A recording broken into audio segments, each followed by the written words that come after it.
open. And I'd like to make a motion to approve the minutes. Motion to approve. Second.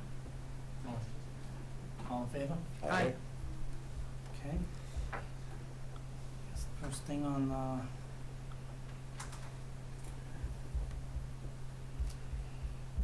United Drive, that's continued. So they sent in an email today asking for it to be continued to the May 3rd meeting. Okay. Need a motion? No. No? Yeah. Oh, you need a motion to... Because it was continued tonight, so we got to... Oh, okay. I'll make a motion to continue United Drive. I'll make it. Second. All in favor? Aye. Okay. And also continued is... So that one has already been continued to May 3rd, but I just put it on there so that everybody's aware of that. Okay, so I'll make a motion to continue off West Street, Old West Street.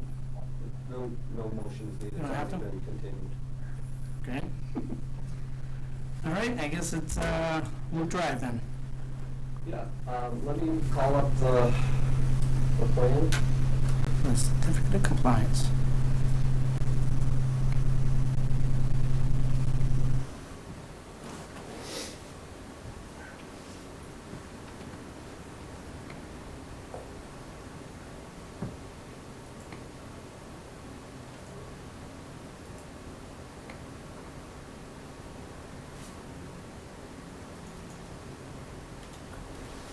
All right, I think I have to share it too, so hold on for a second.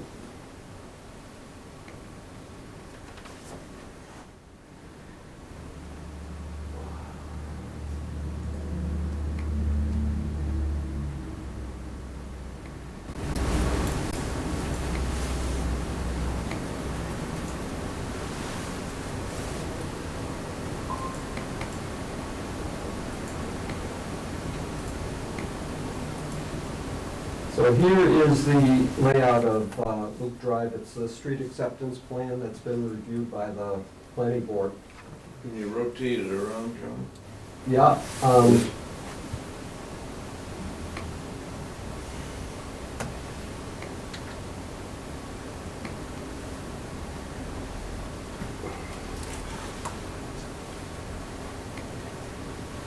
Perfecto. Is that better?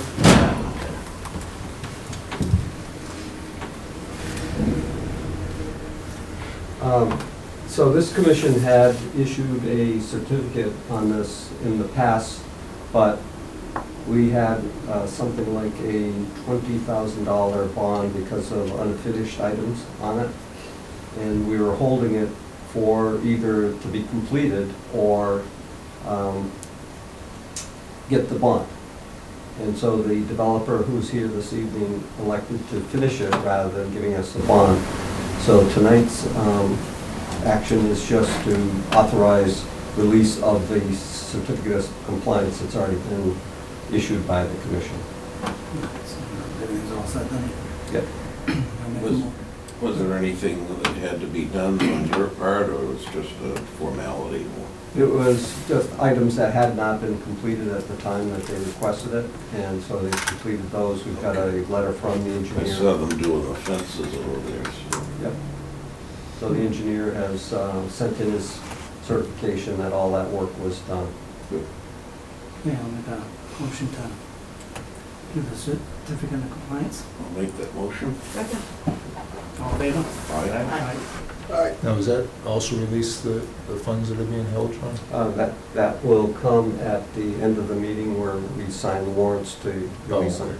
You know, I don't have to stay. So they're going to be really, if the commission doesn't mind, we're going to be releasing it to Yeah, that's the fine. original. Okay, No problem. and you guys Yeah, no, Thrash that I one just want out. to make sure that it gets released here, so Yeah. there's nothing.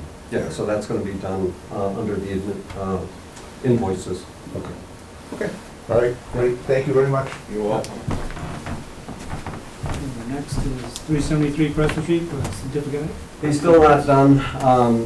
That's the place where Cape Dory used to be, and then Universal Construction and Salisbury purchased the property, and then he developed it into contractor bays and that kind of thing. Part of the property was filled in by the abutter, and so we've still got to work on resolving that. And as soon as he resolves that, then it'll be a go. But he's not pushing it, and I've had other things to do, so I'm not pushing it. So we'll just keep pushing it off until the next meeting. Okay.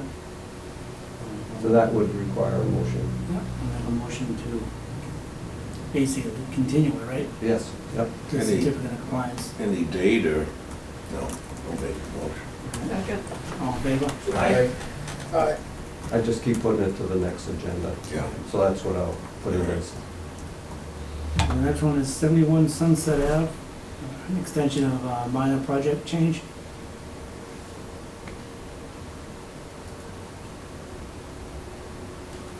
All right, so let me call those up. So the first request is to add a patio to the back of his property.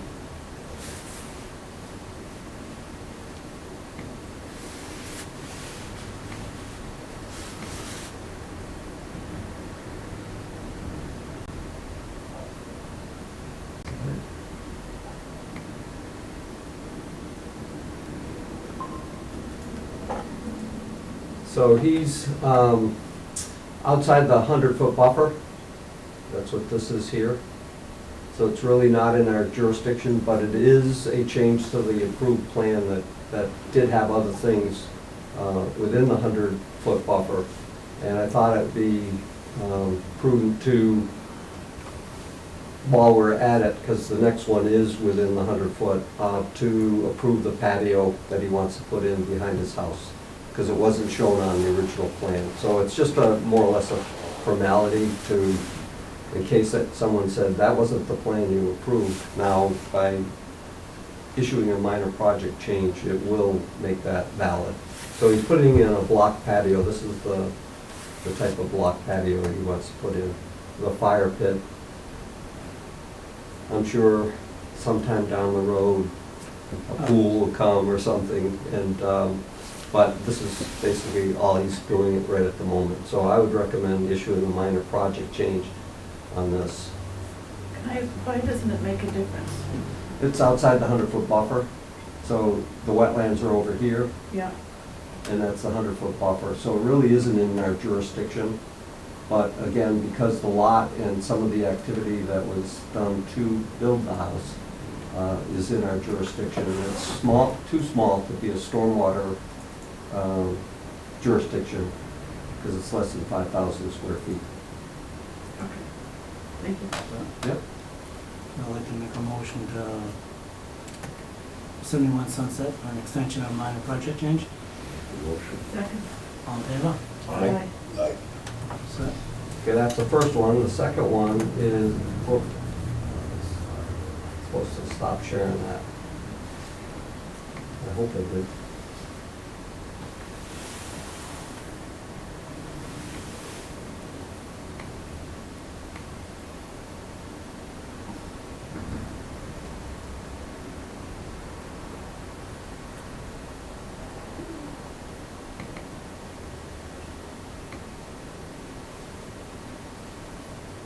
so there's two.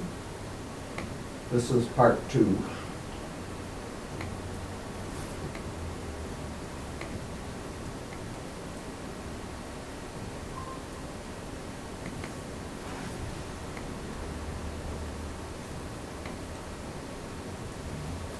So this one is for a change in the septic system. Originally, the septic system was this way, up in this area. And when they went to dig it, they found that the soils weren't very good. So they ended up doing some tests down here and found that the soil was far better. And so they moved it down here, and as part of the order of conditions, the requirement is to notify us of any change, which didn't happen, because this is an as-built of what it actually, how it actually got constructed. So it's an after-the-fact requirement for minor project change. Did it affect our original decision? No, because the original one was right up in here, outside the 50-foot buffer, which is right here. Whoop. Wandering finger here. So that's the 50-foot buffer, this is the wetlands. And so they moved from here to here, it's very minor. The grading didn't change drastically enough to create any issues at all during any part of the construction. So I'm recommending granting this as a minor project change, and you do have jurisdiction on this one. And this is for the same 71? Yes. So just a question on the soil.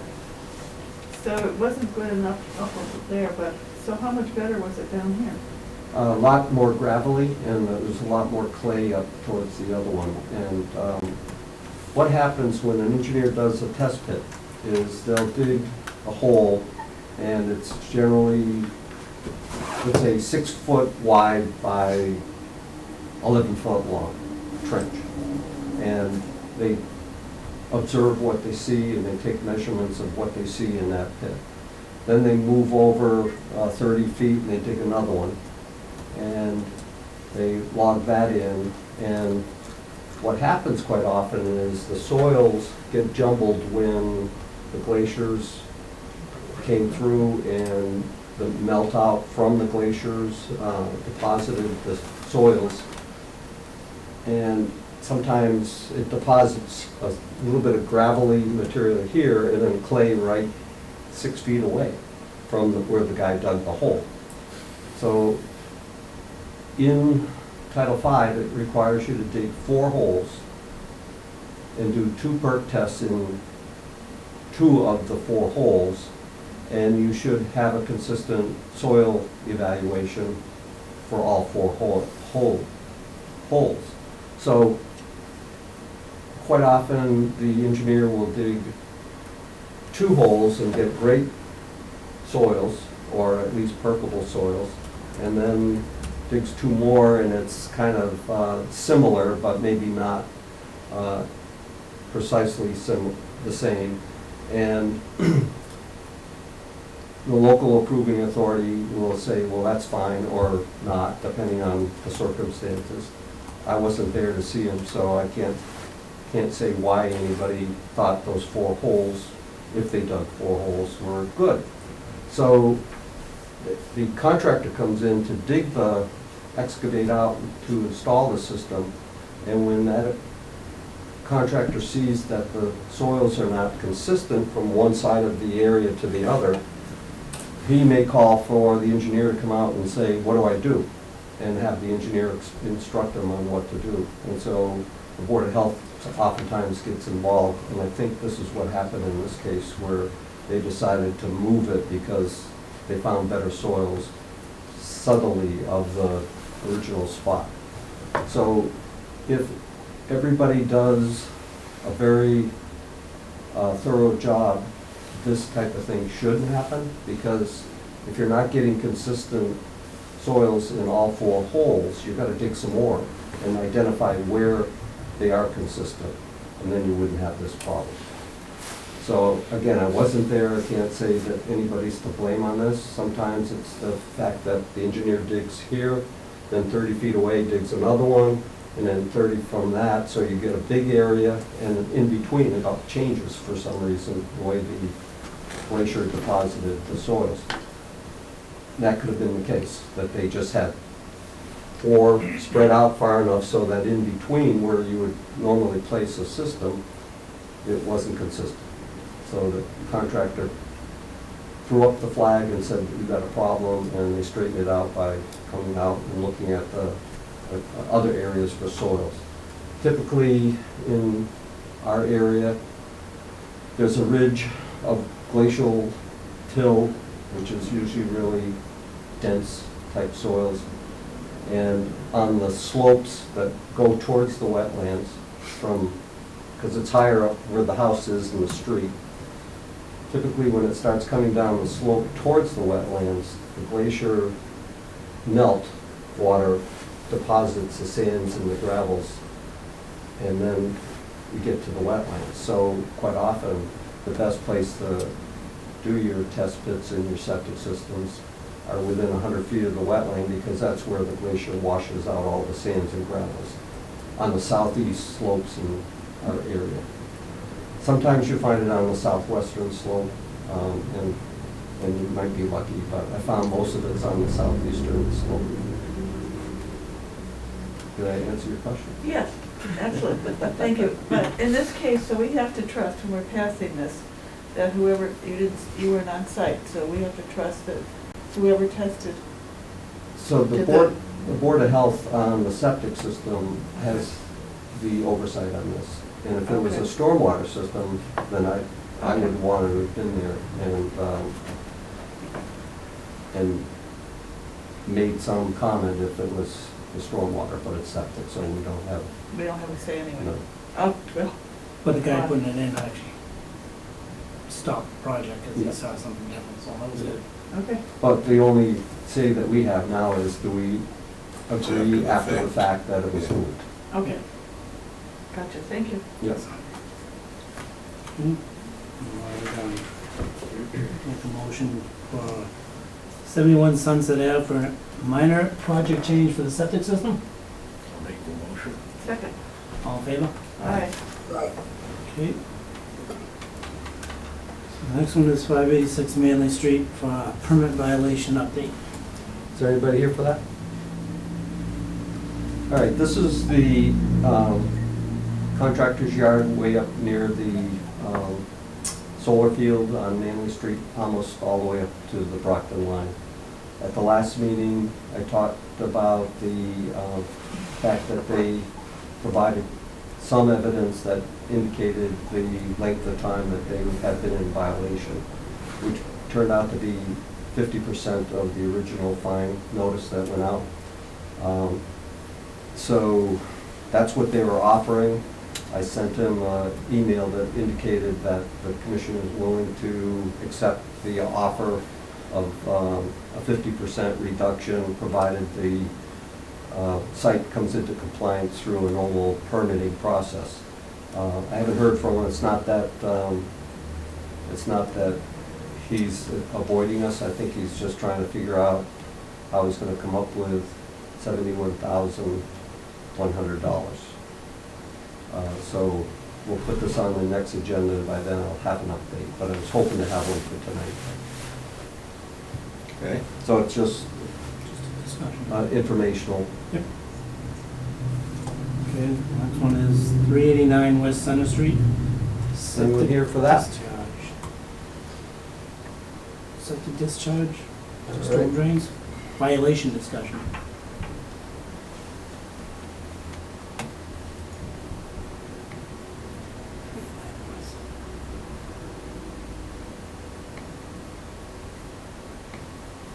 It's, is that the Boston Tavern? Yes, yeah. Still haven't fixed that yet, huh? Haven't made an attempt to? So, this is the site where there's the Boston Tavern, there's a muffler place over to this end of the building. And you'll often see, I think it's Midas truck sitting right next to this light pole, providing some on-site portable advertising for the business. And this dark area here is an area where the septic system, which is underneath this parking lot, is bubbling out and coming down. I thought I had a few more pictures, but it shows it coming down and into a storm drain. And it also washes across the parking lot, which people drive through on their way to, let's say, the Dunkin' Donuts section of this plaza. And they park their cars, and people walk through the wet pavement that's been tracked down there from the septic system into the store, or any other business that's in this complex. And so it came to our attention through a caller that this is occurring quite often. So I started talking with the owner to inform them that it's a stormwater violation. Previously, I reported it to the Board of Health, because it is also a Board of Public Health problem, for the reasons I just explained, the tracking of this septic effluent onto pavement, which exposes the public and any animals, insects, whatever it might be in this area, to pick it up and move it to another person, surface, whatever it might be. And they had contacted the owner, so the owners have contacted an engineer to design a septic system that will work there. I explained to the owner that that's fine, but you've got to stop this from overflowing, and the only way you can do that is to immediately repair it, which this is a big project, so that's not going to happen. So the only other choice is to pump the septic or adjust the pumps on it so that it will store more in the tanks and then put it out in the field. Whatever combination it takes, they have to do it to prevent it from bubbling out through the ground. So I warned them with the first letter, first a meeting with one of his representatives and then a call. So that was his first warning. The second was another overflow. So I sent him a violation notice of, I think it was $150.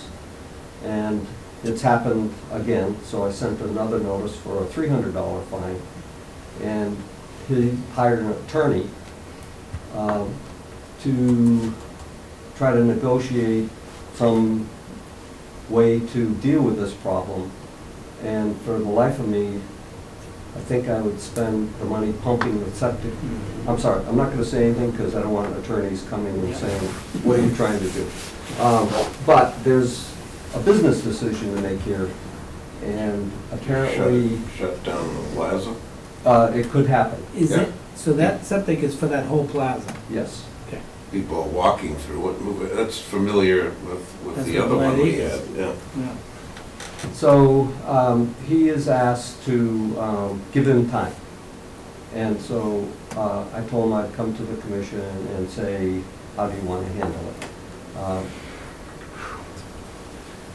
There's a couple of things that you could do, but I'll let you make the decision. I would say that that he needs to pay his fines, number one. Number two, he needs to pump it more regularly. Absolutely. And number three, fix it. get the thing fixed. If that's kind of how you want me to deal with this, then I can contact his attorney and tell him that pay the fines, you've been fined, you need to pay them, and you need to pump on a regular basis, no matter what the cost of the pumping is, because you cannot expose it to the public and to the environment, which is happening by the stormwater violations. Do they know what the alternative is? If the effluent continues to run, you just Shut it down. shut the whole thing down. Can there be like a So- violation for it? So if that happened, where the town had to do, the conservation as a stormwater authority had to shut them down, I'm sure, because he's hired an attorney, we would be having town council go to Superior Court and Sure. and issue Yeah. an injunction Yeah. and go through that process. The other way to do this is to give him an opportunity to straighten this out, or as the stormwater authority, you can report it to the EPA, and the EPA can deal with it. And Yeah. they're not going to be Yeah. No. very No.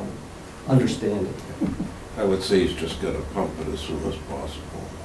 Well, just Well- give him a few chances to get everything straightened out. This is a big cost. The system is going to be huge. You talk about terrible soils. Why did Bad. Market Basket have to put in a brand-new system only years after they opened up?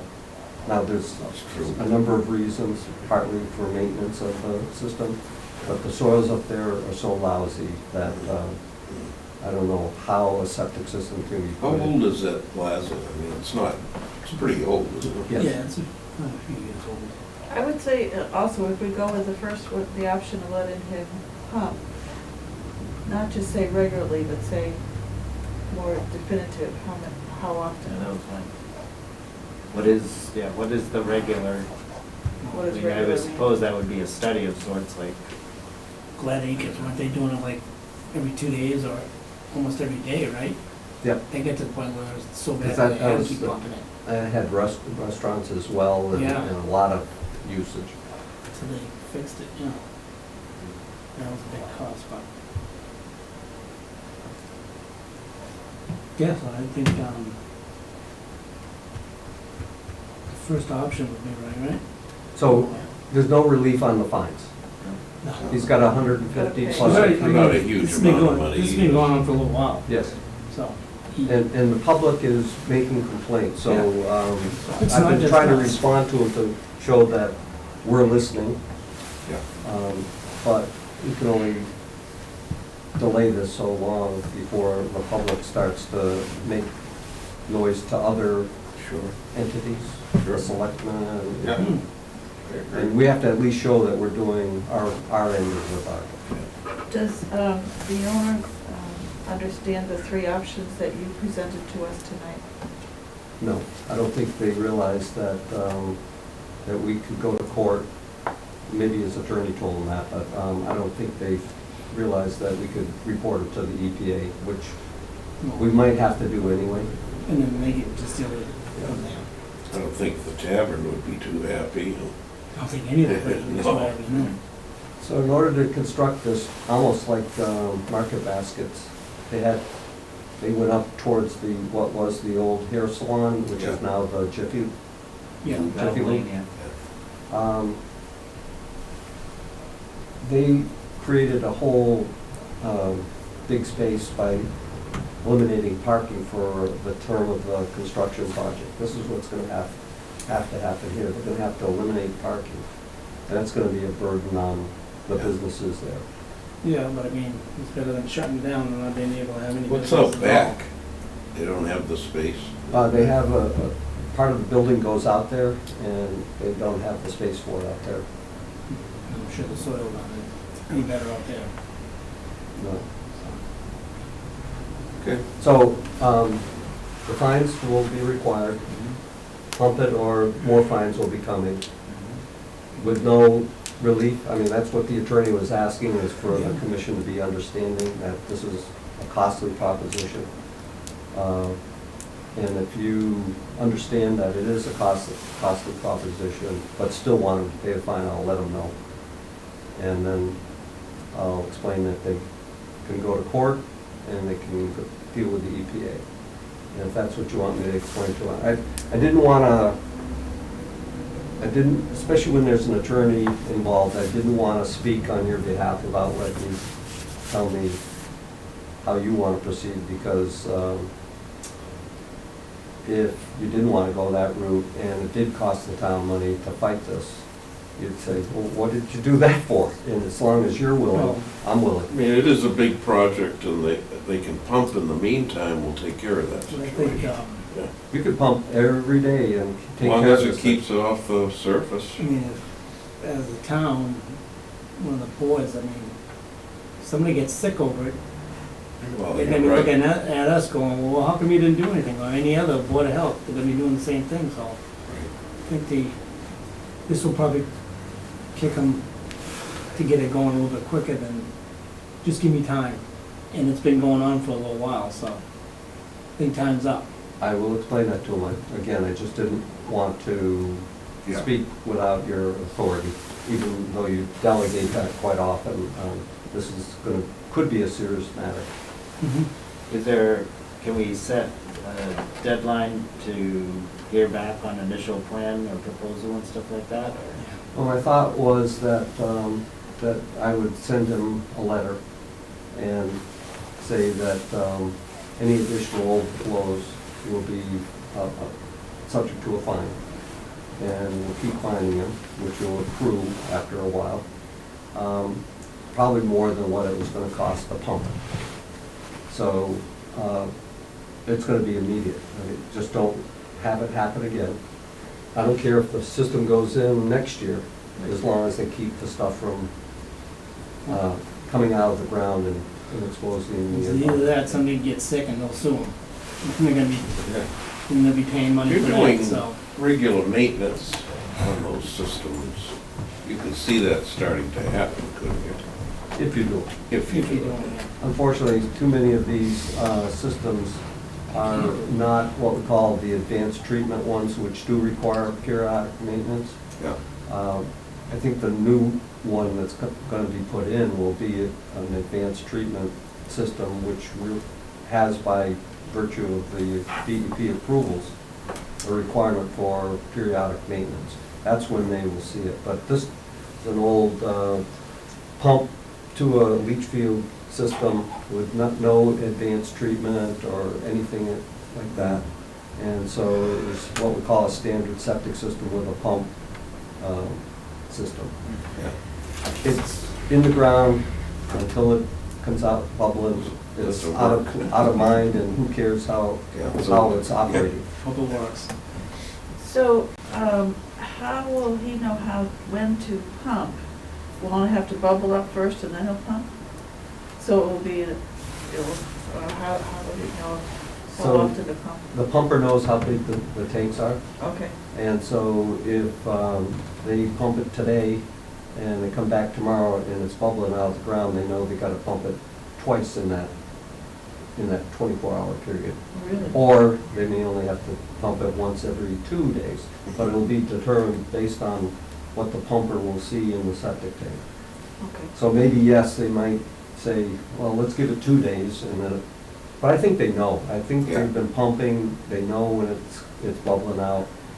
We just have to insist that it doesn't matter whether you're spending money doing this. We have to protect the stormwater and the environment, and that's what your job is for. Not to save the guys some money. No. I mean, you feel sorry for them, but Is it an individual or a company that a real estate? it's a realty trust that owns it, so it's probably a few people that Yeah, have joined bought it. together and Yeah. They want to developed protect it. the health of the community too. so. Yeah, right. And sometimes it's, let's say somebody did get sick, and sometimes they just don't realize Mhm. that it could have been from here. But if somebody sees this To tonight, march it into the restaurant isn't too good an idea. but if they see, somebody sees this tonight and said, oh, there isn't, I was wondering what that was. You can smell it too. Yeah, so, All right, so there's no waiver, full steam ahead. All right. We have to vote on that? just discussion. It was just a Just discussion discussion. item. Okay. Okay, the next one is proposed minimum water table bylaw discussion. You guys here for that? Are you here for Walnut Street? Why do that Do one? walnut? Oh, sorry. Actually, did I even get that? No, I did, I skipped that one. Sorry. right. Go back to that one then. All right. We'll go, do 561 Walnut Street, unpermitted work violation discussion. All right. So I don't have any exhibits for this, but 561 Walnut Street is what is well-known as Leo's Nursery. It's almost all the way up to the Brockton line. It's been in business for a long time. I've got files on it from what they call the Hatch Act. That's back in the 70s. Is the lot right on the corner, or is No. it further down? It's On the left as you're going to Bridgewater? into Brockton. It'll be on your right Go on. going into Brockton. Going into Brockton, yeah. Right at the, Down the little, Yep. right at the line. okay. And it's, like I said, it's been in business for many years. They've got a very large landscaping business there. And recently, it's been sold Yeah, I was to just gonna say Rodrigo, I was gonna say, who is we're here this sold. evening. And Rodrigo has been doing some site improvements there. And because of the amount of work that he's been doing, he's out of compliance with the stormwater regulations. So I asked him to come in tonight so that he could assure you, because he's met with me today and has said that he is going to come into compliance and straighten out any of the issues that we have. Plus, he'd like to do some new things out there, which we could permit once we had a plan showing what he wants to do. But because it was reported that there was activity there, I had to investigate it. We are now publicly acknowledging that there was a we'll call it a violation. But it was really one of these things that it's always been a business there, so he was just doing business work and didn't realize that that we would have some jurisdiction in it. So I invited him here so that he could indicate to you that he wants to come into compliance and wants to do some improvements, and he's indicated that to me, and I wanted to have the commission understand where we're going to go from here, and that's to have a wetland lines flagged and have a plot plan done of the site and what he wants to do for improvements. And that is my idea. Now, he's here, and then apparently some other people are here with him. You might want to find out if he's okay with what I said, or if he wants to try to ask you to do something else. Sure. David? Yeah, so what's your thoughts? Like I said to him today in the morning, my main thing was like, I want to clean up the place, and my goal from the beginning is to restore around the brook that goes through and make it clean, and eventually when permitted, we want to get some animals on near the road, so it's something for the future. But that's my goal, like all the areas that goes around the brook, I want it to be as natural as possible with like wetland plants, and I don't mind spending the money doing that project. It's something that I had in mind already. A lot of the plants, Tom, he owned the business before me.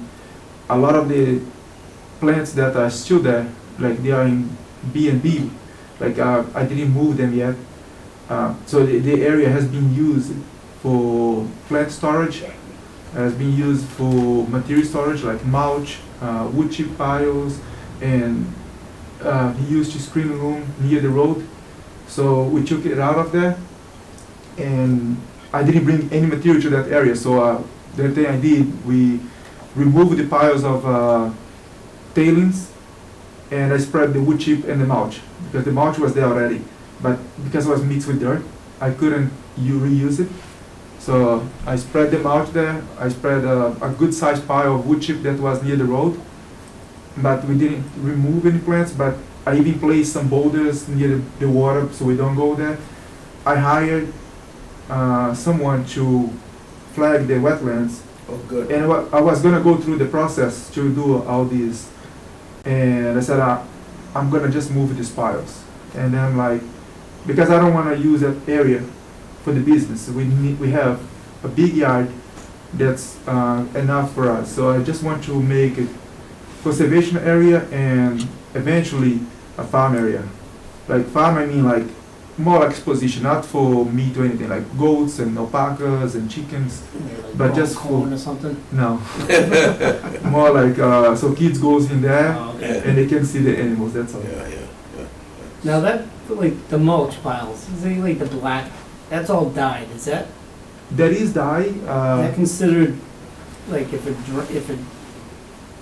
it'll bleed, like, you know, I mean, is that considered, the dye is hazardous? natural dye. It's natural dye? They use natural color. It's natural. I'm the former owner there. Oh, yeah, okay, I just did not, because I know that stuff bleeds, you know, it's like, Yeah. but is it It's, harmful? no, it's or- environmentally safe. Okay. Yeah. Yeah, we used to store, actually, I was trying to find, I'm Tom Lewis, former owner of Leo's Landscape. I had worked there for Leo back into the 70s, so as soon as I got out of college for landscape architecture. So I've been there all my life, really. And I was trying to, I'm at the point now, I gotta get out. I'm too old now for this. It's a young person's game, that landscaping and all of that. The pressure is immense. And the regulations are just beyond belief for trucking and everything, you know, on the road. So find Rodrigo here, and he seems to be a great candidate because he really cleaned up the place. I had no more energy to do any of that stuff. It's just like beyond the scope. So he really did a great job. That whole area used to be piled with, just like he said, there was, you know, rubble from sidewalks and different things, you know, piled up there. We had a pile of mulch, we had different mulch, we had a huge pile of wood chips. He got it all cleaned out of there. It's just all nice, and he's got all mulch there. And so, and then he told me he was gonna have animals over there. I said, wow, that's something. So, beyond what I wanna do again, that's another thing, another thing to do, you know, because we had all we could do to just keep the plants, you know, going and alive and growing and things. So, you know, it was a good long time there, so. And I think it was a good person to put into that position, because he just like wants to make, there's not a piece of junk around or anything there. We had a lot of trouble with that. I tell my guys, get rid of that, you know, metal, get it to the place, and you ask, and then finally it goes. But him, it's like, God, he's got enough team members there, it's clean, it's nice, you know, it's a huge, huge improvement. And people will be loving to come there, you know, to look at plants and things. And then if they have animals, God, that'd be another little. We already have bitty the thing. animals. Yeah, I know, There's he 5 has. goats behind the wheel. Yeah, well, they're just temporarily there in that space. Still got the right farm. You know, actually, my thing is not, like, I'm not getting animals based on tax bracket or anything. It's because, like, I have 2 kids and I want them to work with me. I want them to be there. And, like, we went in the woods in the back, and it's not something that Tom put there. It's just, like, could be there for years. Bob lives behind there, and like we pick up every single piece, like pieces of trucks that was way in the woods. We pick it up, we took to the dump. I took, I think it was 18 dumpsters to a place in Raham. What, like all metal and stuff? No, all plastic truck hoods, Wow. and it's just like containers, like plant containers, Oh, like good wood sometimes, like Lot of wood. like a lot Yeah, of that's- 2x4s that yeah. was in piles, but they rot, Yeah. and 2 truckloads of scrap metal, like, so I made some money there. Not Good. much. Good. And Well, so you know, it sounds like And then my employees wanted to go to work for him too, which is really great. that says a So lot. that was a nice, so I have right now we are operating just gardening angels, and we're getting the place ready to start operating with the other business. But so his workers are working with our company for now until we finish the process of buying the company. Yeah. And then they're going to start to work with Leo's. So we want to keep the name. It's a company that has been busy for so Well many known. years. And it'll, Sounds like your intentions are there. and another thing is the lake. There's it's a man-made pond Yeah, for irrigation. yeah. So we don't want to use more for irrigation. First, because the water has a lot of iron. Yeah. So when in contact with oxygen, it oxidates and gets the plants yellow. Yeah. So there's a well already on site, and eventually we want to apply for permit to drill another one, just to have a backup. But that pond is something that it looks nice enough to landscape around it and make like a nice view, my mini Boston Common. All right. Well, again, I think the intentions are good. You know, fortunately or unfortunately, there are regulations for everything now, and you gotta be in compliance. You're willing to do it, so sounds like And I want to you're work well with you on the guys. way. I want to, like I live in Brockton, on the other side of West Chestnut Street. Yep, Oh, okay.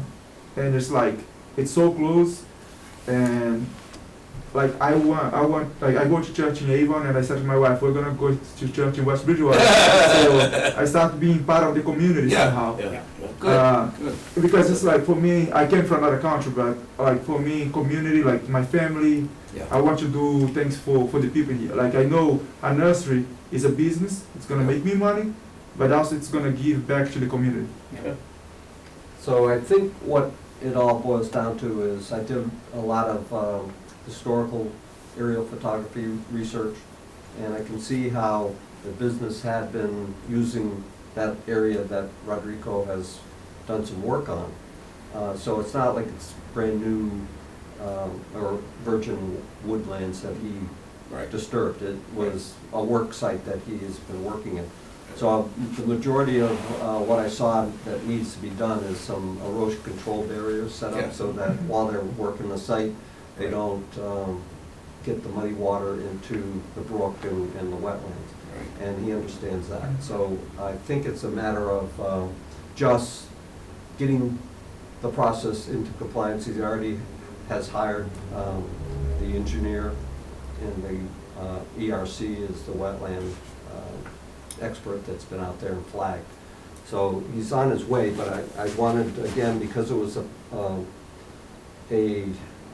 public tip that things were going on there, that I needed to bring it out to the public at one of your meetings to explain what we've done to investigate this, and he's willing to comply. So that's the only reason why it's on here for tonight. So I will then, as long as you're okay with what he's thinking of doing, I will give him guidance as to how to bring it into compliance with what we will need. Sounds great. See where the wetland flags go and work from there. Mhm. At least you know what the boundaries are. Yeah, we left out the flags there, so we just removed the piles, so the flags are there. I can keep work with them and go from there, right? You mentioned you were originally from another country. Where was it? Brazil. Brazil. Uh-huh. Huh? So Portuguese is probably your Uh-huh. main language? Uh-huh. Yeah. I speak Portuguese really well. I would imagine. Well, like I said, And you're a neighbor? Yeah, I'm a butter, right on the, towards the Brockton side. That side, that house that's... Yeah, the house that sits way back, yeah. Which you had sold over the years some land to Leo's, The prior owner did that. to The prior. prior owner? Yeah, Okay. All right. yeah, I've been there maybe 25 years next month. And this guy, he's done a great job. Oh, yeah, yeah, I mean, He took me over there right around the holidays, and he told me what he was gonna do. And then he showed me again, and then he showed me again tonight, and it looks, 1,000 times better. It's just like Tom says, things just, over the years, just, I've known Tom. Trying for to 25 enjoy years. retirement. He's gonna be Yeah. working for Well, all right, another can't five wait. years. all right. well, it's better to work with the community than against it, so. Well, Sounds welcome. good to me. Thank you. And that's just, Okay, you're all set. Sounds I'll be good. contacting you to give you the step-by-step Okay. process. All right, and meanwhile, can I just get the erosion control and put that on the pond? Yes. So, so we have it there. So that, that, I'm not going over the brook, but on this side of the pond, I just put the erosion control around the pond because we are working, we just crushed stone right now. So we spread, I think I spread about 2,000 yards of crushed stone on the yard. So it's dry because it was very muddy. oh, Yeah. And it's just like today when he went there, was right after the big storm. So the water that goes through the crushed stone was going into the pond. But wasn't dirt, it was just like yellowish water Yep. from the crushed stone that washed the dirt from the crushed stone. But I'll do the socks tomorrow, get them at wind water and place them so at least we wait for the next plan. okay. Is that a So- man-made pond? or- Yeah. Yes, and it Yeah. was permitted Yeah. way back under the Yeah. Hatch Act. Yeah. 73.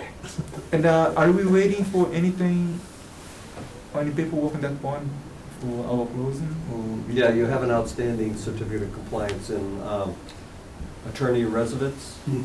is that pronounce it right? Yeah. Had contacted us, and I'm gonna give him the information on how to obtain that certificate of Okay. compliance. Okay, Sounds good. Nice meeting thank you. Good to meet See Is you. that from Yeah. the, Stop by. what year is Well, that? welcome to us. Compliance with Thank you. You're gonna have 74. I think regular it was in landscape 74, plants and all that? Our local, like, It's every day amazing they that find you an, come up with like, all right the now it's already. sale that I plants. bought it from Yeah. them, So the the permitting of whole the septic yard is system, the full of buildings. plants. The it's old like- plants are still there. This is before And, almost we're not the doing inception when he yet, bought. Like hanging baskets and annuals, It's a matter of. but we're gonna do whether vegetables, Attorneys like tomatoes and like, are looking for that. we're gonna have one area for that. Excellent. So that means They every single need one did. the Christmas tree at the Yes. Ajax, Oh, yeah. but Oh, we're yeah. gonna bring Yeah. it there, because we're gonna do some equipment with lights. So they go Nice. at night to get the Christmas tree and kids can see. And also I wanna get some toys, and I did a big sandbox there. Yeah, yeah. And you have mulch there now? We have, but we moved the mulch to a dry area. Okay. So we have more materials, like, I think it's gonna be, right now we have all, 4 kinds of mulch: playground mulch, regular wood chip, 3 sides of riverbed stones, and 3 sides of crushed stone. And we are gonna get 4 or 5 more materials. We'll have to come up and see you for some mulch. Okay, sounds good. All right, All right, thank you. Thank you. You're all set. thank you, have a good night. Thanks for coming in. Yeah.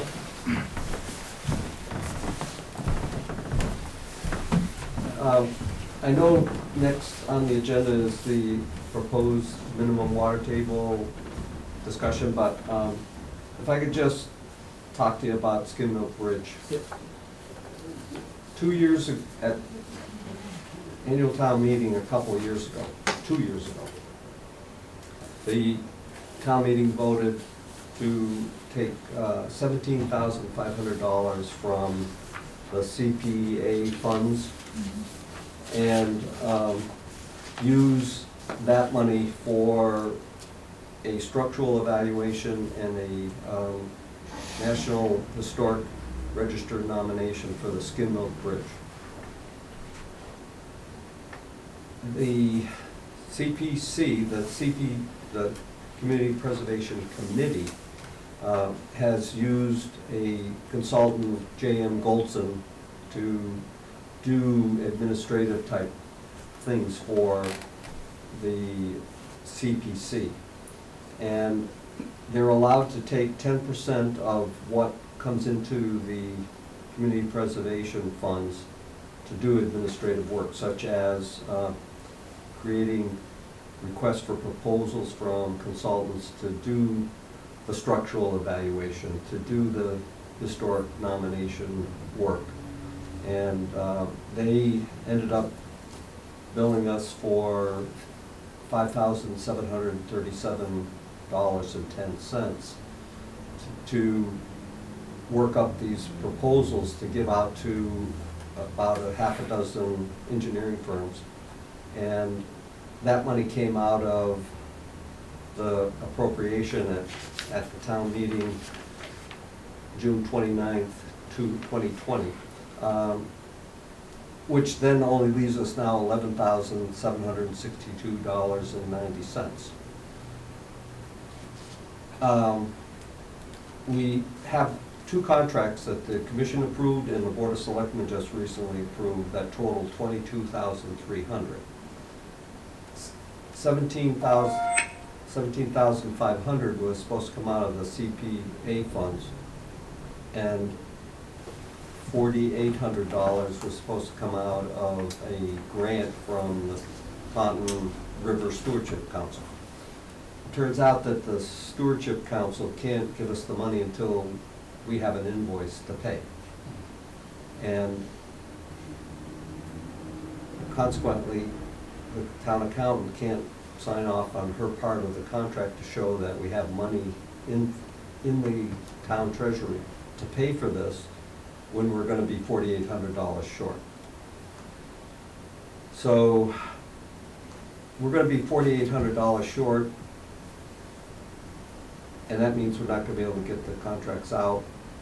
My recommendation, if the commission will go along with it, is to take money out of our AmeriCorps Trails account, which has over $20,000 in it right now, and add that to the fund that the original $17,500 went into. We'll still be short because we paid Jen Goldson the $5,700 and change out of that.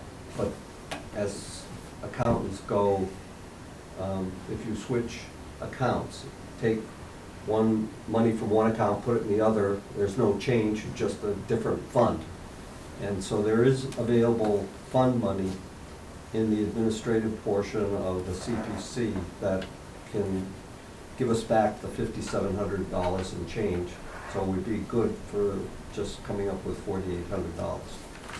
Once the project's done, we can request the reimbursement from the Taunton River Stewardship Council, and we can put the money back into the what is called the AmeriCorps Trails account. So where's the delineation fees that we do? Where's that go? What account So, that we have, is that going to? so $2 out of the $3 fee goes to the general budget, and $1 goes to this AmeriCorps Trails account. Okay, so it's that, it's So that one. that's built up to roughly $20,000 from the monies that we've been able to put into it. Well, this way we keep it going. We'll keep it going and then get reimbursed. In the worst case, if we don't get reimbursed for whatever reason from the Taunton Still River okay. It's still Stewardship, good, but yeah. I can't see why this isn't, I mean, what are we gonna do with the 20,000 that we already have? Have we got another project we wanna do? We might. Well, now, okay, so what's that, what about that fine for up on Main Street, that 71,000? Does that just go to us, or does that go to the General town fund. general account? Considering we, as a commission, Conservation Commission, put the fines on that, you know, So I can talk to, if we could, if we can work something out and say, all right, to whatever, we'll do half and half. Right.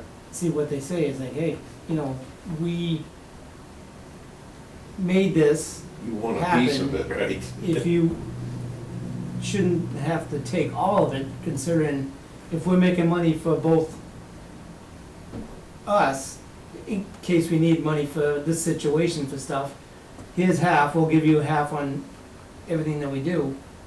It should be hopefully okay, like we did with the $2 and the $3 thing, the delineation fee. that was my thought, and the reason why is because, remember how we wanted to put a picnic pavilion up for, Mhm. in memory of Right. Ryan? Yeah. And we also want to do a little bit of a parking area for the Pratt's Landing. Yep. And the numbers are astronomical. You know, we did get a $20,000 grant, but that is a drop in the bucket for what they're coming up Is with that costs. right? Is Oh, it's that right? amazing. Just to what, put some crushed stone in? Materials and labor now, inflation, supply chains problems, all creating. So I mean, as you can, we haven't done it in the past really too much, enforce the violations too much, the fines. So I mean, we did pretty good on this fine. Yep. And If we the get it, town, yeah. well, and the town should be able to see that, yeah, we can work together and make everything happen, and we can do our stuff that we need to do if it comes down to like, you know, we wanna do something that's good for the town, we have the money to do it. Exactly, and it's not coming out of the taxpayers' pocket. Yeah, and that'll help, at least let the community see that we're I doing would something think, I good. would think we get it all, but Well, I mean, just to be, you know, be fair, I mean, yeah, we'll in give, the end, it's used for town. but I mean, even still, I mean, it shouldn't be just go to the general fund and say, No. you guys don't get anything, I mean, I don't know if that's the way it would work out or not, but I think we should be able to I agree. work right, I work would with argue each other. that point. Question, Yes. what's the AmeriCorps fund? So, the AmeriCorps Trails Fund was originally set up because the AmeriCorps, which is a group of conservation co-op students, interns, joined what they call the AmeriCorps, which went out and did conservation projects for different towns. And the towns would come up with some money to pay them, but it was peanuts on the, you know, in Mostly concern. to house them and feed them and, yeah. And so, we received some funds to hire them to come in and build the bridge that's on Beaverton Woods. And then I think we also hired them to build a bridge over to the Esther Drive Senior Oh, yeah. Housing Complex off the rail trail. And that money was a grant that came in and it started the fund. And it had that name on it, and it's never left because we haven't hired AmeriCorps since then. But the money still goes in there. So really, the name could be dropped, but it was established as such, so that's what we call it. So it's So basically we've money shortened it that- to Trails account. Basically a fund to You'd say the do stuff like the Concom fund. pavilion and things like that. Yeah. So if I get, first of all, a disclaimer, Mo and I are both on the CPC committee. I don't know if that disqualifies us for anything voting here. I don't think so. No? Okay, all right. I wanted to know. So you just need approval to do this, or a nod, or? Well, I think this one requires a vote because you're going to have to authorize a transfer out. Oh, okay. And there'll be a actual form for you to sign at a, let's say, the upcoming meeting, Okay. maybe the next one. And, but I didn't want it to blindside you with this. Well, So- and we don't know when that, we'll get them money from, Manning Street either, so. Yeah. Hopefully- Maybe they could get it done this summer. or- So the idea is that we would hope to be able to get both projects completed as far as the consultants' work before fall. Mhm. And the part about the historical nomination has to also go to the state historical, and they have to review it and approve it. And once they've approved it, then it can go on to the national. And so there may be a time lag between the consultant finishing up their work and submitting it to the state. But at that point, let's say 90% of their work would be all done, and it would be just maybe And making then I small. would guess they assume, the federal assumes continued maintenance on that site. So by having it as a historic, we would get eligible funds to maintain it as a historical site. So if you wanted to put up a plaque, for example, money would probably come from the What's federal. around that? Is there any land around that that could be made into like It's a trail. picnic Yeah. grove or anything in that immediate area? I haven't been out there, so. So the Bay Circuit Trail Yeah. spur runs through there, Yeah, right by it. yeah. So it's a very nice site to have a picnic. It's not a large site where you have a big, But you could do it. but yeah. you can do it. Yeah. And the town does own the parcel on the other side of the river. The state owns the parcel on one side and the town owns one on the other Right. side. Okay. Future thought. So we would make a motion to be able to transfer the funds? Is that what it is, or? Yep. I'll make the motion to transfer funds. I'll make the motion. Second. All in favor? All right. All right, so, the last item, other than the invoices, is the proposed wording. Water table bylaw? Yep.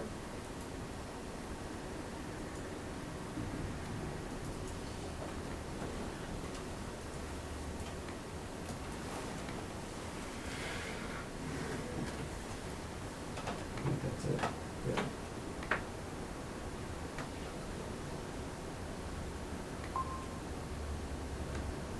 All right, so this is my attempt to try to take what Lee had described as a very big concern of his, as well as the commission.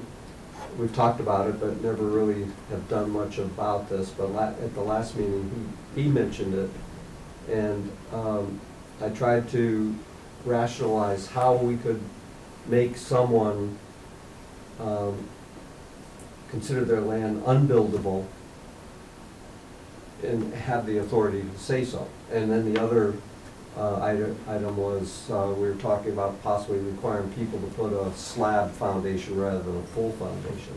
And again, how do we get that authority to tell someone what they can and can't do for construction? So it occurred to me that the issue comes up where you have soils of special concern, and the special concern is water table, very dense soils, restrictive layers, poorly drained, pretty much soils that are exhibited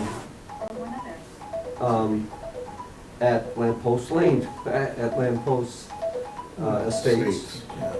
The type that we saw up at Loop Drive. Those soils were very wet and they had to bring in a lot of fill. I know the 40B would be exempt from any local bylaw, but they built on land that had high water table and they had to bring in 6, 7, 8 feet of fill to make that work. And even though all the ones I just mentioned for developments weren't in wetlands, the soils were very difficult to work with. And so that's where you get the term soils of special concern. So this preamble here is something that describes why is it necessary to have a regulation for soils of special concern. And it talks about here in treating the stormwater runoff, you've got to have the ability for the soil, the atmosphere, the vegetation on a particular piece of land to treat the stormwater runoff. Now sometimes the stormwater runoff only has sediments in it, so you can trap the sediments in the upper layers of soil and with the vegetation, in settling basins and all that. But if the land is wet and it doesn't have an unsaturated layer to be filtered through, then you're going to contaminate the groundwater and the wetlands themselves. So that preamble describes it and talks about it and the reasons that give justification for protecting the natural resources and the environment. So what we need to do is talk about what are soils of special concern. And those are soils with a seasonal high water table, and I used within 30 inches of the surface. That's 2.5 feet. Or, and the key word here is or, classified as hydric soils, which are, hydric soils are the soil scientist's classification for wet soils. And hydric soils have a special color based on the fact that the water has bleached out the natural color of the soil, and so they tend to be a gray type of soil instead of your normal browns and tan colors that you see when you work with soils. And then the other ore is classified as hydraulic group D on the USDA Natural Resource Conservation Service Web Soil Survey. And Group D soils are very poorly drained soils, and so they typically are not soils that you can infiltrate stormwater into. Explaining and stuff like that. Right. Yeah. So the regulation that is pretty straightforward and simple. You'd have to have the definition, you'd have to have the preamble, but the regulation would say that on a new building lot, having soils of special concern, a 50-foot buffer strip of naturally occurring vegetation must be maintained between the lot or street layout line. So it's either the property line or the street. And the bottom of fill used for the construction of stormwater management system storage devices, drainage swales, building foundations, in-ground pools, and septic system slopes. This buffer strip shall be protected by granting of a deed restriction prohibiting any change in the grading of the buffer strip except where a driveway access is needed from the street. it also talks about that the commission could grant a waiver for unjust hardship. And then the second requires that the bottom of any stormwater management system, and that would be roof, drains, or stormwater basins, must be a minimum of 2 feet above the seasonal high water table for residential development and 3 feet above the seasonal high water table for commercial or industrial development. So the reason I came up with this idea is that this would make the lot bigger than your lamppost drive lots, your loop drive lots, because you need to have 50 feet between the property line and the bottom of the fill that they're putting all around these houses. And that 50 foot would be used as the runoff coming off those slopes to go across and slow down, number one, disperse out, number two, number three, infiltrate into the ground. I hope I'm not repeating myself. Number four, the vegetation that would be on that strip would attract contaminants that are coming off of it, the fertilizers, the pet waste, any pesticides will be trapped by the roots of the vegetation. And that way, you're not telling somebody you can't build on it. You're not letting that impact the neighbor like we see over at corner of Lincoln Street and South Elm Street.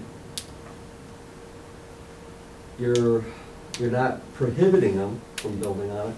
You're just making them create a big lot to be able to put all this on there if the soils are like what we see at Lamppost.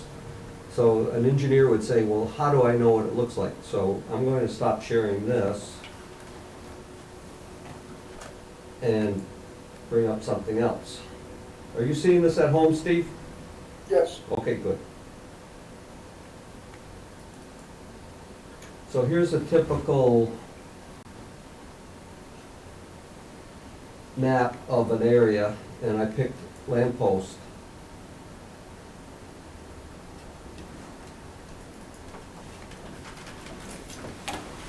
Let me share it with Steve.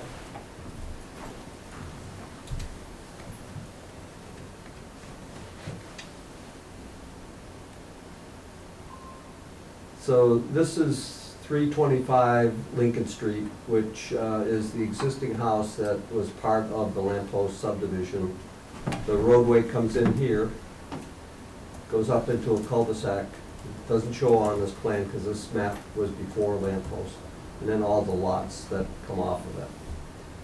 So the USDA has mapped this, and it's on the web, easy for anybody to get. So they've shown this property split up into two different soil groups, a 315A and a 320A. It's hard to read, but that's what those two are.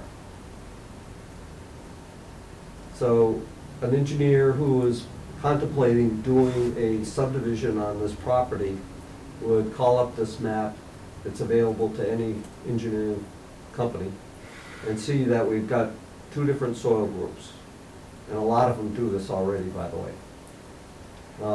I'll explain what the two soil groups are. So remember, 315 is the one in the back, 320 is the one in the front.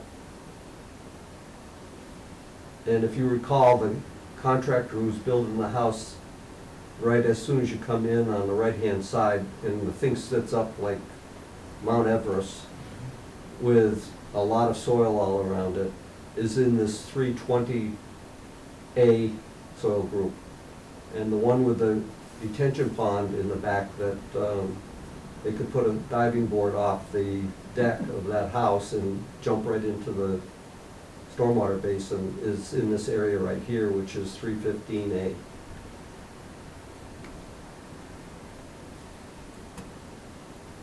So I'm going to call up what the descriptions are.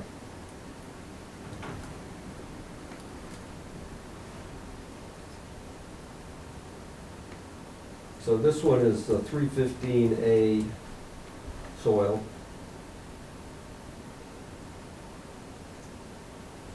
How did they determine it, John? Yeah. So so USDA has employed their own soil scientists who have gone out and done samplings in, where is it? Right there, top middle. Oh, yeah, sorry. Have gone out and taken samples in areas, using those samples and studying the aerial photography that shows vegetative cover. They've been able to identify the types of vegetation that are similar. And so vegetation tends to grow in certain types of soils, and other vegetation grows in other soils, and they've been able to map the units. They've done the whole state. Yes, yep, and it's gone back way back in the, let's say, probably the 1920s, and they still employ these soil scientists, they're Lot of regular work. employees, and they periodically go out and check these things to make sure that the mapping is correct. And so maybe when they established this map, they originally mapped a big area, calling it a certain type of soil, and then over the years, they've refined it because other soil scientists will go out and do some test pits and Yeah. say, oh, we've got to tweak it a little bit. And so over the years, they've improved considerably. So they went out and they've got the typical soil profile showing what they have here is the AP layer, which is generally your, let's use common terms like your topsoil. Usually when you're digging in your yard, you'll find topsoil anywhere from a couple of inches to sometimes 12 inches of topsoil, depending if it's been farmed. And this probably had been farmed. I think that's what the P stands for. Then you have two B layers, which is usually well, actually it has quite a few B layers here. Those are your, what typically people call your subsoil, the very light brown and orangey color topsoil, subsoil. And then your C horizon, I'm sorry, these are horizons. The A through B are horizons. And then the C is your layer, your natural parent, what they call parent material. And it's typical for that unit 315A. The key here is depth to water table 15 to 20 inches. And that bears out on that detention basin that Mo and I went out and looked at before the thing was approved. And we found water very close to the surface. So this would qualify under that regulation because of one thing only, and that's the soil survey saying that the water table is anywhere from 15 to 20 inches. Now, DEP considers a water table at 12 inches or less to be a wetland. I wish we could go by that. So this is a little bit more restrictive in that we're saying anything within 30 inches is a wetland, or soil of special concern, not a wetland. That was the one to the back. Now, if we take the one to the front where the Mount Everest property is being built upon,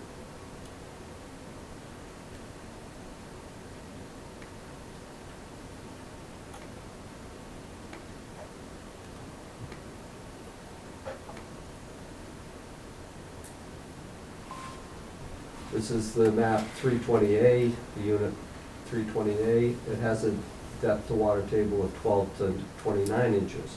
And that's was stated to me why the developer had to build it the way he did, because he said, we found water within 20 inches of the surface, and it bears right out here.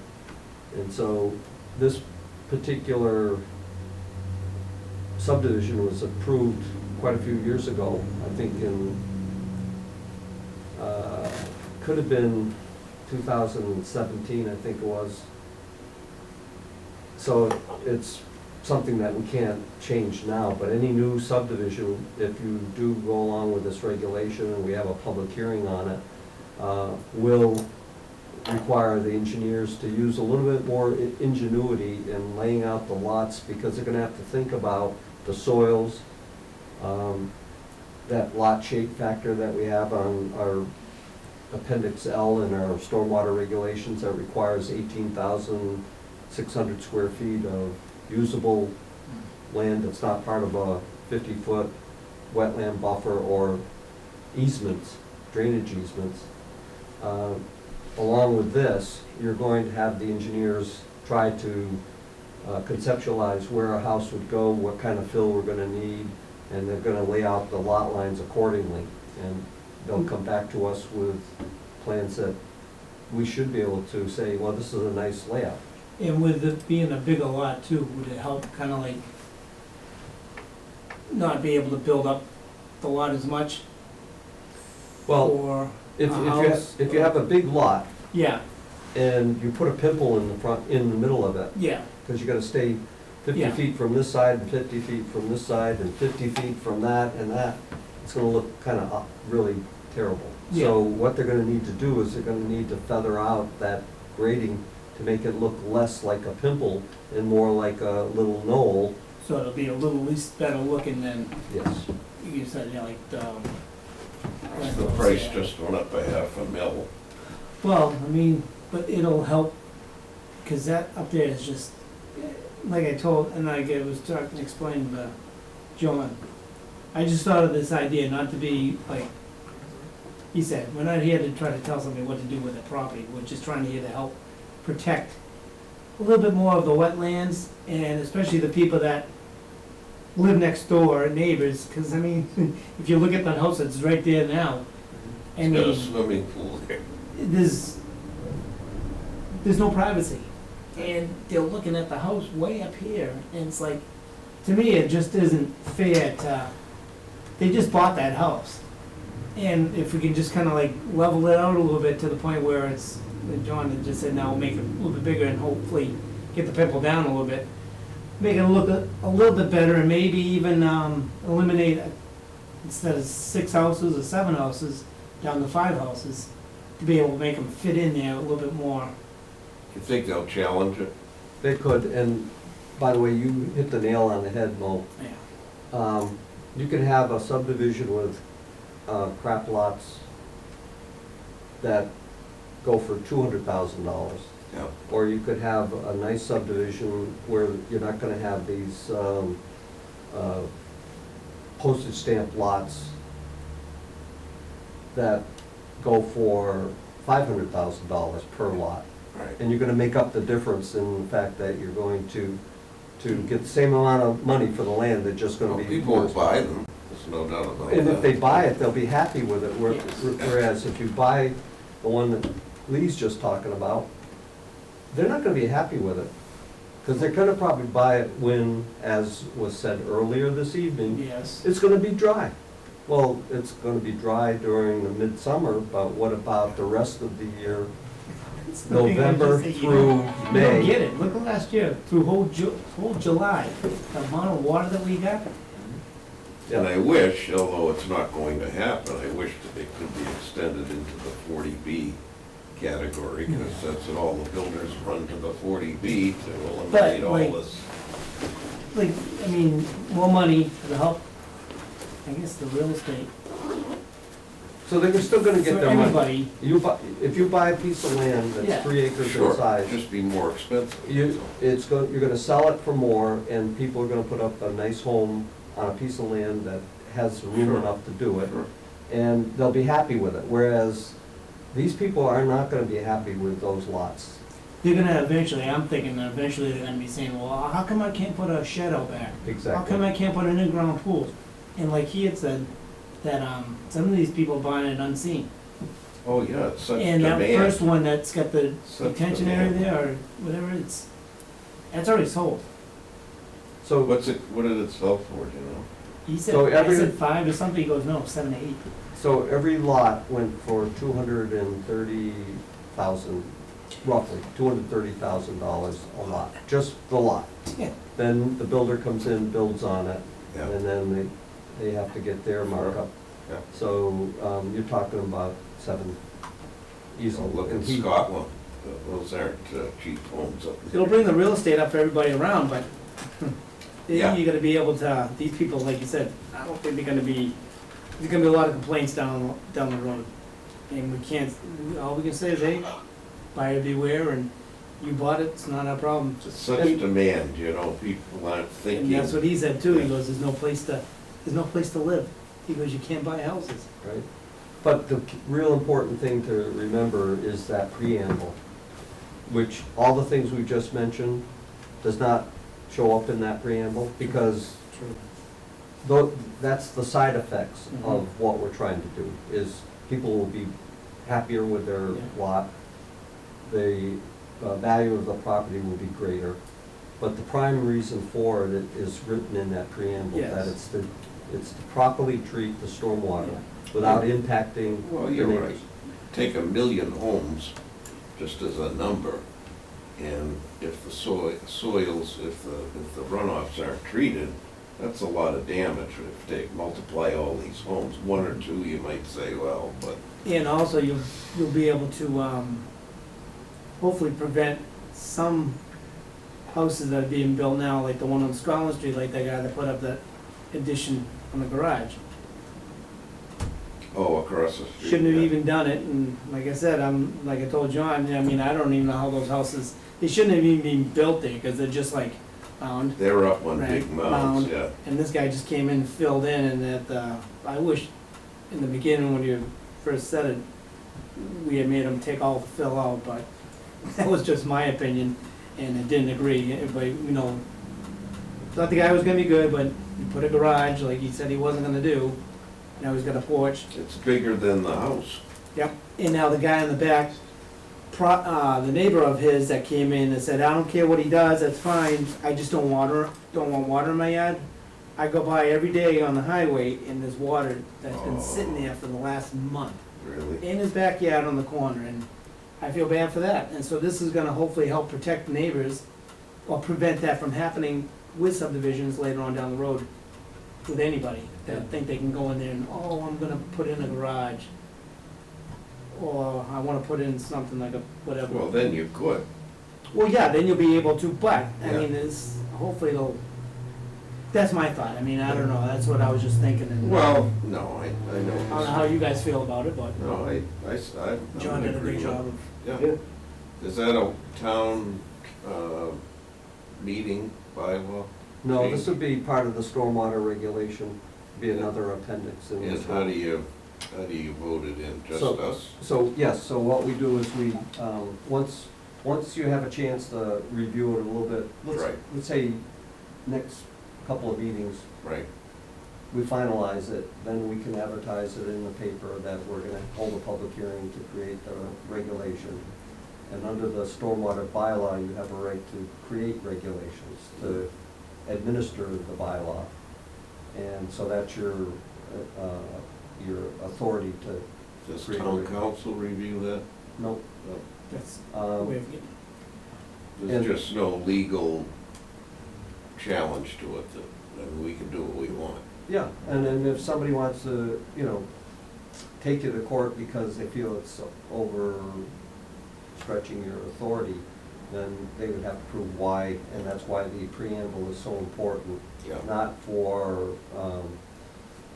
I know this isn't your reason, but you're concerned because of what happens to the people after they move in. That's a concern, but the primary concern is you are concerned about the stormwater and how it's being treated and handled, and that's what's important here. So after after publicizing in the paper that you're gonna hold a public hearing, you can have the public hearing. People have been notified through the paper and through the website, and you vote it.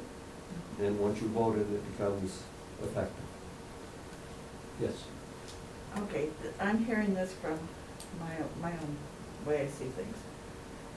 sitting here in the commission, I've heard people come in and talk about things that aren't working the way they are, with the builders, in terms of the water management.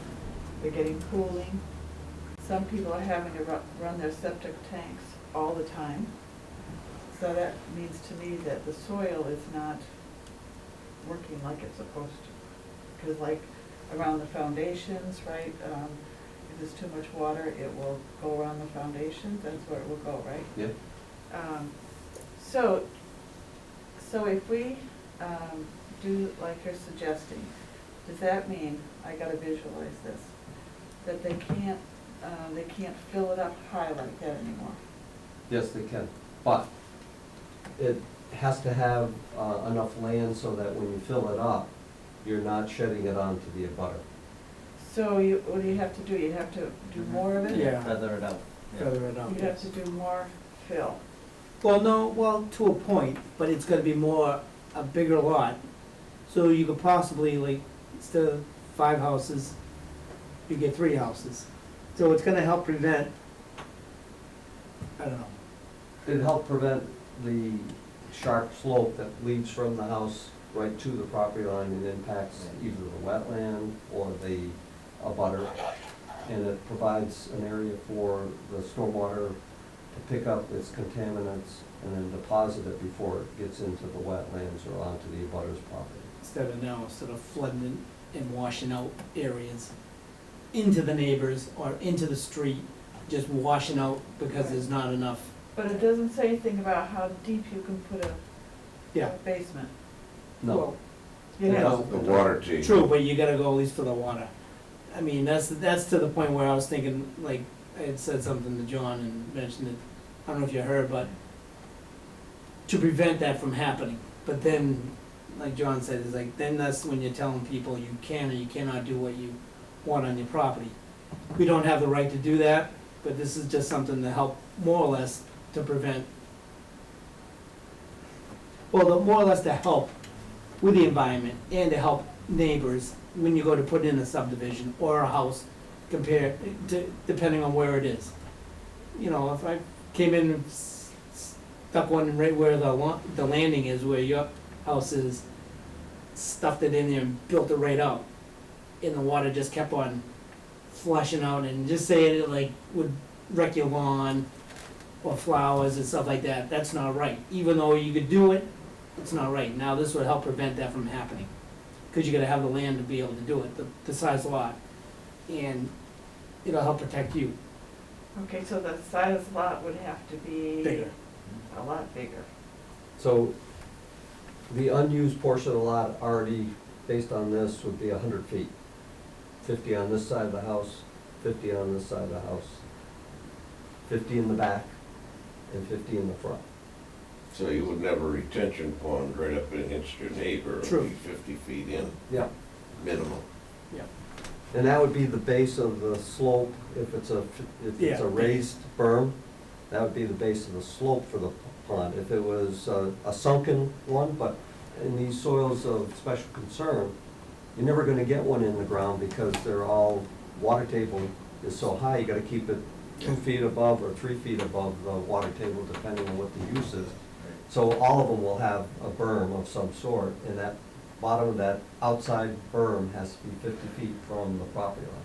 So this lamp post estates, when you go in, there's a existing house on the left. He's right up against the basin. The person right next to him going down South Elm Street is also affected by this basin because it's right up against. Is that for the whole community, that basin, or just that house? No. It's for probably 1/2 of the Yeah. length of the So road. it's flowing down into that basin. Then there's another one way up And back. there's a bigger, How do you treat stagnant water?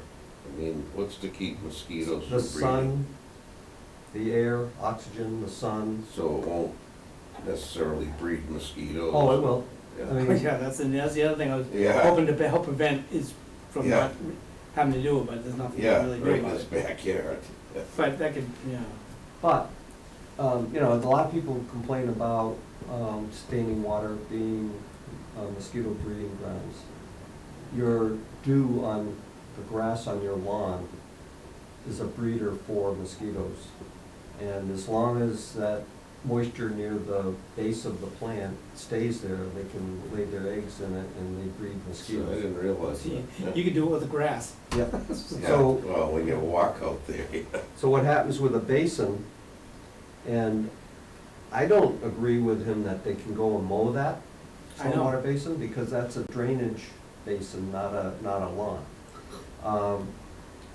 Typically, what happens on a wet basin like that, and I'm not talking about a standing water basin, just one that's always wet, you're gonna get cattails, you're gonna get all kinds of vegetation growing, and of course, that creates an uptake of any contaminants that are in the water.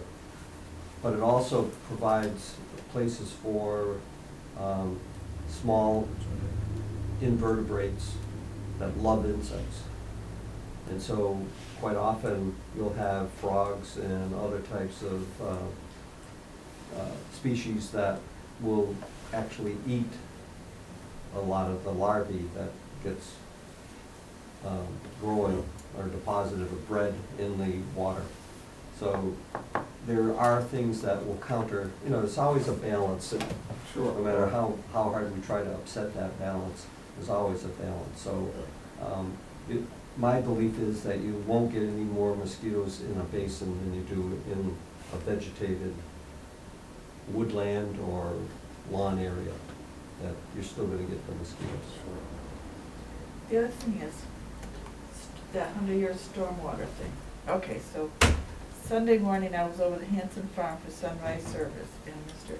Hanson, I guess is his name, he said, last year we had 28 inches of rain, and the year before that we had 2 inches of rain. So is this kind of thing that you're proposing, addressing, like what the 100-year thing is? I mean, a flood. Yeah, flood. Well, that's determined on the size of like. So this area of Massachusetts gets about 42 inches of rainfall every year, and that's very consistent. So I don't want to say that that gentleman gave you some bad information, but I don't see that we're in that much of a drought to be only 2 inches of water. Maybe he was talking 28 inches in 2 months. Maybe, Well, maybe we he was know talking it's the more farming than that. season, I don't know, he's a Just the- farmer, he's a Yeah. farmer. Summer season. So we could typically get 42? Typically, we get 42 inches of rainfall. And so the 100-year storm is when you, traditionally, they've changed that a little bit with some of the new stormwater models, but you would get 7 inches of rain in a 24-hour period. 7 inches of rain falling all over West Bridgewater would be a catastrophe. There's no way this town could survive 7 inches of rain. The drain systems can't get rid of it quick enough. The street systems that have no drains on them can't shed it. And so everybody would be in dire circumstances. What we are getting a lot more of are the smaller size storms that develop over 24 hours, or storms that occur day after day, that when you add them all up, they come up to 7 inches or more. And the ground being so saturated, can't get rid of it quick enough. So instead of infiltrating like the models tend to indicate, they just sit there saturated and they become ponds, basically. You can't infiltrate water into water. So wherever there's a saturation condition, it just ponds. And that's what we see happening more and more, because we get more storms over a period of days than one every 3 or 4 days. So DEP has a requirement that these stormwater basins must drain from full to, or whatever design elevation that they are designed for, to nothing in 72 hours. If we get 3 rainstorms every day that are substantial enough to fill up that basin, it's never going to drain in 72 hours. So the models try to predict, but Mother Nature tends to throw a curveball every once in a while. So, And is throwing curveballs. and we are seeing a climate change. I think that's why you're not necessarily hearing people say it's global warming. Mm. They had to understand that it's really not global warming, it's something happening to the climate. Now, whether it's cyclical or man-made or whatever, that's always the big debate, but that's why they switched from global warming to climate change, because we're seeing more differences in the weather. Whatever causes that, needs to be studied a lot more than what I'm able to devote to it, so I won't make any comments on that, but I can say that it's more accurate to call it climate change rather than. Climate crisis. Yeah. Climate crisis. Yes, well, it can be a crisis. And I'd rather see, instead of the 50-year flood being in effect on any of these projects, go to a 100-year flood effect. Because I think it's gonna, well, it'll help the person or whatever benefit down the line, other than, saying, oh, what's this, it's not big enough. Water can't move out fast enough or whatever. I feel like up on Bryant Street there, south and Bryant. Yeah. I mean, it's kind of a drastic change, to tell the person to switch it up, but I think if you do it now, it's not gonna hurt, then have problems down the road, if there is any problems, but might not be safe, I think, then. So then, That's my thought. in terms of the soil thing, is it big enough, have you done a big enough? Setback, Yeah, the buffer, 50 yeah, foot? for increased Help, rainfall. yeah. I think 50 feet of natural slope, and typically around here, it's fairly gentle slopes, we're not in a hilly terrain area. Gives enough area to slow down the runoff, infiltrate more of it, and let the vegetation absorb it. So I think 50 feet is enough. Some people would argue it's too much, but I think if we go more than that, right now we're creating 50, 50, 50 all the way around. That's a large Yeah. square footage calculation when you get done with it. And that helps big time. That's 50 beyond the 50, really, Yep. So that's 100.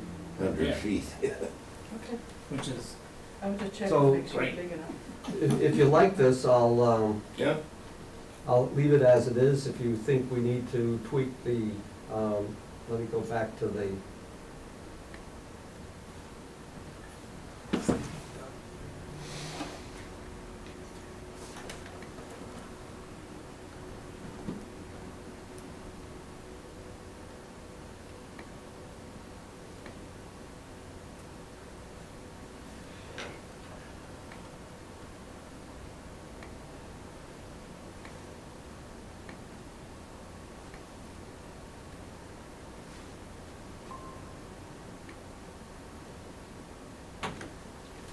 so, I don't want you to make a decision tonight, but if you like this or you want to add some more things, just let me know. So the main features of this is that water table's within 30 inches.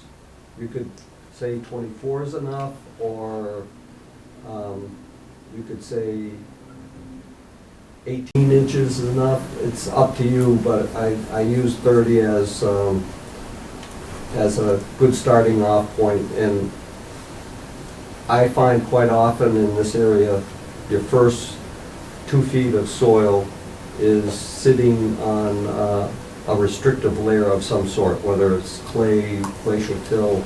And so typically the seasonal high water table can't go down through that restrictive layer, so it's running right along it, and in the spring you'll see it there, and then later on in the summer you won't see it. I thought by giving it another 6 inches, you would allow a little bit more leniency on a very restrictive 24 inches. So that's why I came up with 30, but think about it. you think that covers just about all the land in West Bridgewater, though, Yes. for the most part? Yeah. I based that on the fact that a lot of the test pits that I go out and I look at, I can almost tell the guy when he's first starting, oh, you're gonna find seasonal high water table around 34, 36 inches. And typically it's that way and somewhat less. Hydric soils are known to be wetland soils, so that's a very solid description there. In Group D, poorly drained soils is very solid. So the only question here is 30 inches. I think it's reasonable, but if you wanted to go less. So does that mean soils with a high water table? Okay, so here's the natural ground surface, and the water table would be down here? Yeah. So I mean, the less you go, the higher they can go up. So if you do like 18 inches. So 30 inches will encompass more land. 24 and 18 inches will encompass less land. Okay. Say leave it at 30. Yeah, 30. I mean, the builders will get, I mean, the people selling their land will get their price. It's just gonna be more. The builders will build and I found that in some cases, the stormwater basins are only 1 foot above the seasonal high water table. This would set it at a minimum of 2 feet, regardless of the possibility of it being in a sensitive area or not. And 3 feet for commercial is definitely restrictive. And this, for commercial too, the lot would have to be bigger, honestly, too, yeah. That's good. So the building lot is worded so that it covers both residential and commercial. On an existing lot that, say somebody, 34 South Street, we just looked at it last week. There was a house that burned down, it's an existing lot. This wouldn't apply. Yeah, this is only for new. Yeah, for new subdivision Yeah. lots. All right, that's all I have. I have the invoices to sign, and I can tell you what those are. all right. Look, let me share this for Steve.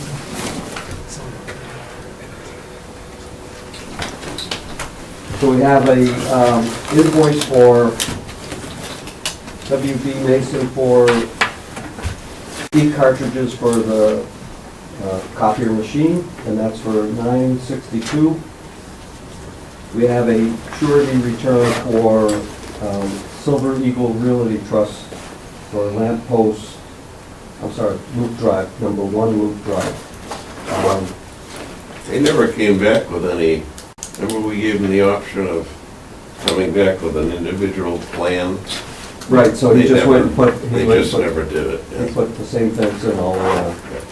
And then we have another one for Silver Realty Trust for 3 Loop Drive for $2,000. And these surety releases are because they've gotten their certificate of compliance. And so they've recorded them, and so they're entitled to it. And then last is Kenmark Office Systems for ink cartridge for the copy machine. And that's for $23.44. You don't keep.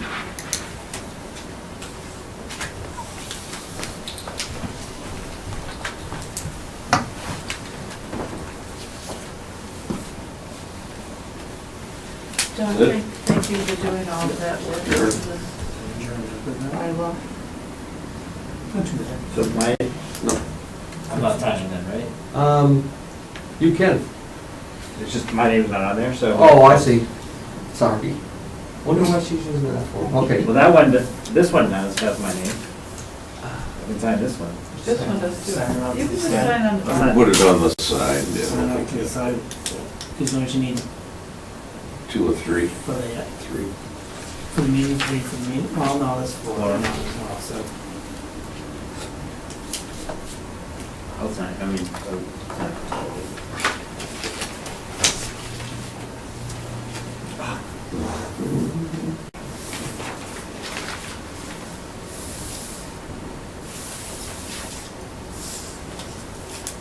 Well, hopefully Tim's feeling all right. Yeah, hopefully it's nothing bad. Well, he got his shots, I think. Yeah, he said that, I think he said he was, He'll just technically has COVID, yeah.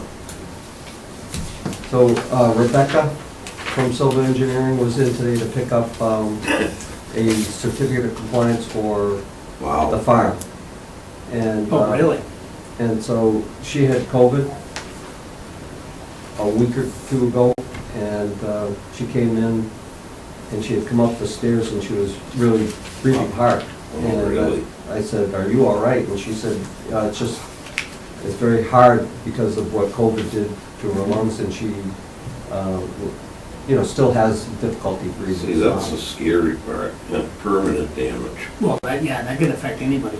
Yeah. It's all depends on, like, who gets it and how your body is. I have a friend who's a year and a half later, he still can't act normal. And how old is he? I'm about my age, 50, 55. Young enough. It's crazy. It is. How's the, anything on the warehouse? How's that going? That is still waiting to be picked up so that the appeal period can commence. So as soon as they pick it up, we send a copy to DEP and it'll start the appeal period. But he's been holding off because they are trying to get the stormwater permit for the street improvements for both West Center and Lincoln Street intersection there. So I think he's trying to probably get all of that done. I don't know why, but What a long project, huh? it is. And it's gonna be a big one. Huge. I mean, Yeah. so talk about impacting land. Yeah, but at least it's, well, they'll be impacted hopefully the right way, which we'll make sure that's gonna happen, but Well, I This think town everyone's needs- done their homework. this and town needs the Revenue. revenue. All right, I'll make a motion to adjourn. Motion to adjourn. Second. All in favor? Aye. Aye.